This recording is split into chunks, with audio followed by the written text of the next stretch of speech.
सन 1301 कश्मीर में सहदेव नामक शासक गद्दी पर बैठा। उसके शासन में उसके दो महत्वपूर्ण सहयोगी थे। एक था लद्दाख का विद्रोही राजकुमार रिंचिन और दूसरा था स्वात घाटी से आया हुआ शाह मीर। सहदेव का सेनापति था रामचंद्र। इसी रामचंद्र की बेटी थी कोटा रानी। रिंचिन बौद्ध था और शाह मीर मुसलमान। उथल पुथल वाले युग में सन 1319 में राजा सहदेव पर तातार सेनापति डुलचू ने 70,000 सैनिकों के साथ आक्रमण किया। इस आक्रमण में राजा सहदेव अपने भाई उदयन देव के साथ किश्तवाड़ भाग गया।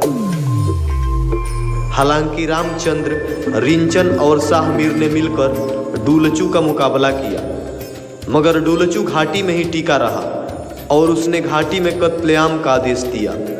हजारों लोग मारे गए, हजारों लोग गुलाम बनाकर तातार भेज दिए गए और 8 महीने घाटी में रहने के बाद वह हजारों ब्राह्मणों को दास बनाकर ले जा रहा था। देवकर दर्रा पार करते हुए बर्फ के तूफान से उसकी और उसके साथ जा रहे सभी लोगों की मौत हो गई, मगर उसके जाने के बाद कश्मीर बर्बाद हो गया।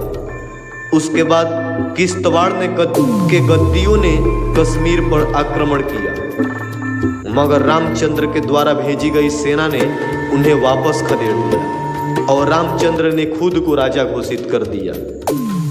इधर रिंचिन ने भी इन परिस्थितियों का फायदा उठाकर गद्दी हासिल करना चाहता था। रिंचिन ने विद्रोह कर दिया और रामचंद्र का धोखे से कत्ल करा दिया। इस प्रकार बौद्ध धर्मी रिंचिन का कश्मीर के शासन पर अधिकार हुआ और उसने कोटा रानी से विवाह कर लिया। कहा जाता है कि इस विवाह का प्रस्ताव कोटा रानी की तरफ से ही दिया गया था। कोटा रानी कश्मीर में प्राचीन संस्कृति को जीवित रखना चाहती थी और हर कीमत पर हिंदू शासन चाहती थी।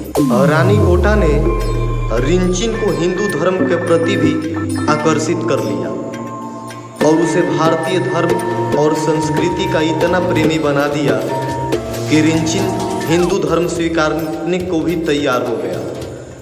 मगर यह कश्मीर का दुर्भाग्य ही था कि हिंदू धर्म में प्रवेश करने की उसकी योजना को हिंदू धर्म के ठेकेदारों ने स्वीकार नहीं किया और जिस प्रकार उसका दिल टूटा और बेचैन हुआ, वह इस अस्वीकृति से इतना विचलित हुआ कि उसने इस्लाम अपना लिया और अपना नाम मलिक सदरुद्दीन रख लिया। इस प्रकार वह कश्मीर का पहला मुस्लिम शासक हुआ।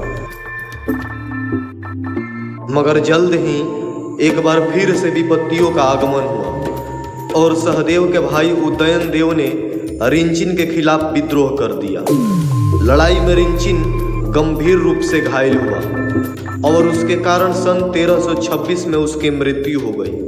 हालांकि उसके इस्लाम धर्म अपनाने पर भी फारसी इतिहासकारों के विचार अलग है। रिंचिन की मृत्यु के समय उसका बेटा हैदर छोटा था, तो रानी ने राजकाज संभाला, मगर उसके सामने सेना के साथ उदयन देव आ गया।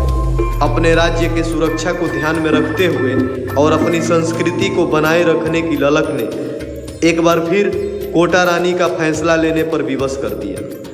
उसने उदयन देव को राज्य के साथ साथ स्वयं को भी समर्पित कर दिया और पूरे प्रशासन को संभालने लगे। उसके 2 विश्वास पात्र थे, एक था उसका भाई भिक्षण भट्ट और दूसरा शाह मीर। मगर जल्द ही कश्मीर फिर से किसी आक्रमण का हिस्सा होने जा रहा था।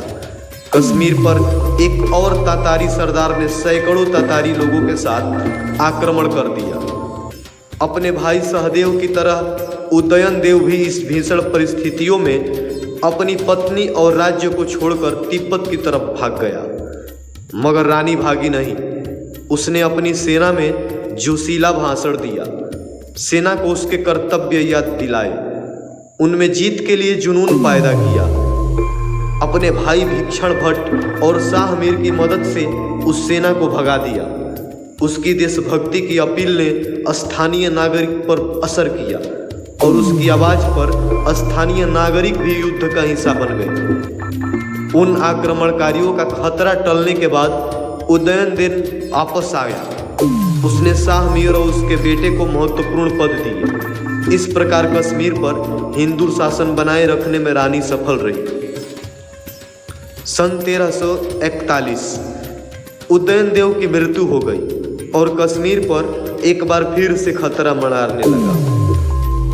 उस समय कोटा रानी और उदयनदेव का बेटा छोटा था, अतः रानी ने एक बार फिर से राजकाज संभाला।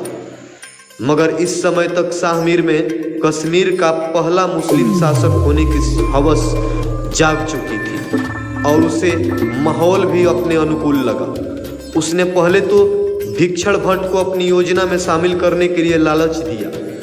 जब वह नहीं माना तो उसने भिक्षण भट्ट को धोखे से हत्या कराई। फिर उसने कोटा रानी के खिलाफ विद्रोह कर दिया और पराजित किया। इस प्रकार कश्मीर पर इस्लाम का शासन काबिज हुआ। कहा जाता है कि शाह मीर ने कोटा रानी को विवाह का प्रस्ताव दिया और उसे निकाह के लिए मजबूर भी कर दिया था। जब वह रात में उसकी प्रतीक्षा कर रहा था तो उसके सामने पूरे श्रृंगार में आई रानी ने अपने पेट में खंजर घुसेड़कर आत्महत्या कर ली थी और उसके आखिरी शब्द थे, यह है मेरा जवाब। कोटा रानी की यह कहानी इतिहास के पन्ने से निकलकर आज तक हमारे सामने नहीं आई। इस कहानी में अपने धर्म और संस्कृति को बचाए रखने का जो संघर्ष है वह अपने आप इसलिए अनूठा है क्योंकि जहाँ राजा अपनी प्रजा से विमुख होकर भाग गया, वहीं अपनी पत्नी ने देशभक्ति की भावना से स्थानीय नागरिक और सेना को प्रेरित किया और दुश्मनों को मार भगाया। दोस्तों, वीडियो अच्छा लगे तो लाइक करें और चैनल को सब्सक्राइब भी करें।